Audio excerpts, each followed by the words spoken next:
অধিকারে চিৎকার চেঁচামেচি কিংবা মান অভিমান ধুম করে একদিন শান্ত হয়ে যায়, স্তব্ধ হয়ে যায় উর্বশী মন। প্রজাপতির মতো চঞ্চল অনুভূতিটাও চৈতন্য হারায়।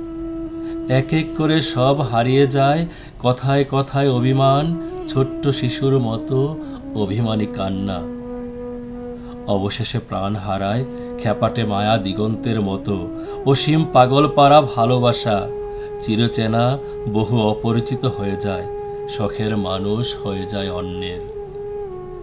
কবি হেলাল হাফিজ বলেছিলেন, হয়তো তোমাকে হারিয়ে দিয়েছি, নয়তো গিয়েছি হেরে। থাক না দ্রুপদী অস্পষ্টতা, কে কাকে গেলাম ছেড়ে।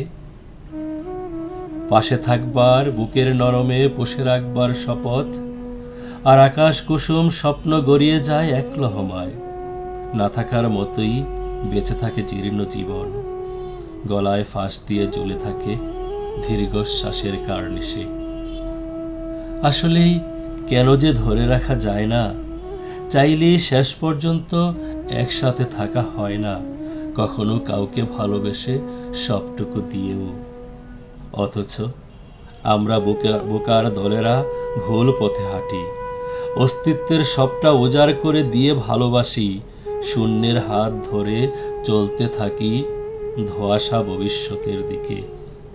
অবুজের মতো নিজেকে, নিজের ব্যক্তিগত ইচ্ছেকে প্রাধান্য না দিয়ে পিছুটানের মোহে চালিয়ে যাই চেষ্টা, সম্পর্কটা টিকিয়ে রাখবার প্রাণপণ চেষ্টা।